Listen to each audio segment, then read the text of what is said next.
All right, Louise Wateridge is the Senior Communications Officer for the UN Relief and Works Agency, or UNRWA. She joins me now from Gaza. Thanks so much for doing so. So this plan is phases with pauses, but those pauses are for a few hours at a time. When you look at the math, to vaccinate 650,000 kids under the age of 10, it's literally thousands of kids an hour under those rules. How enormous is the task ahead? Is it even doable? Yeah, it's an incredibly enormous task, incredibly complex. We're giving everything we've got towards this. These children need to be vaccinated. As you say, 640,000 children. This is an estimate. We don't know, very sadly, how many children have been killed, how many children are under the rubble. We don't have the exact numbers. In this first phase, we are aiming for 156,000 children in this middle area where I am to be vaccinated. Our teams are already mobilized. They are in health facilities, they are in mobile points, they are going tent to tent, and they're going to be out for the next 4 days trying to do this in this middle area.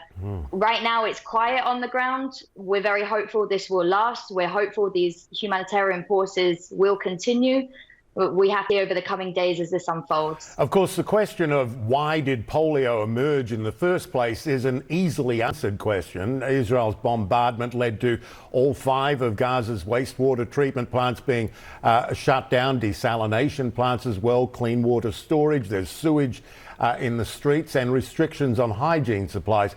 Polio spreads through contaminated water or food, and pretty much all of Gaza is contaminated. How dire are the risks? I mean, the conditions here are just as you describe. It is horrific. Families are living in these makeshift shelters. They're on the floor, many of them in very small confined areas. They don't have homes. Nobody here has a home anymore. They are surrounded by animals that are spreading disease. There's mice, there's rats, cockroaches, mosquitoes. The sewage is running through the street. We've not been able to clear the trash and sewage for months on end. All the infrastructure here is damaged, destroyed, or we simply cannot access it. These conditions are exactly what the disease needs to spread. And it's one thing, yes, we are going to be able to roll out this vaccination. We're going to do everything we can, but we also need a ceasefire to reverse these conditions. People need to live in a humane environment. They cannot continue to live in these conditions. Children are going back to our health facilities with their parents. They've got rashes, they've got skin diseases, and we can put a Band-Aid on these things, but we cannot treat the problem because the conditions are the same. And importantly, polio does not respect borders. It could easily get outside Gaza.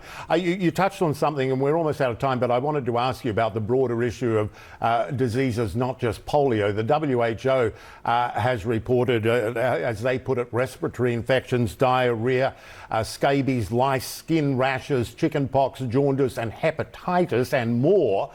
How big is the overall threat of disease, polio and others?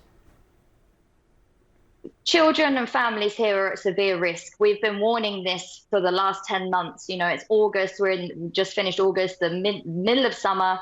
We've only got the conditions, they just keep getting worse every day. We've had the heat of summer. We've had people living in these shelters in these conditions. Our next fear is going to be winter, with the rains coming, with the sewage water flooding the areas the families are living. These diseases will only spread further and spread wider because of these conditions. So we really, really need a ceasefire, not only for the civilians here and the families and children here, also for the hostages. The hostages have to go home to their families. A ceasefire is the only option in the Gaza Strip now. Otherwise, you're going to see things will continue to get worse. Yeah, it's hard to imagine them getting worse, but it's certainly possible. Louise Wateridge with UNRWA, thank you so much for your time, and thanks for the work that you're doing there. Urgent, important work. Thank you.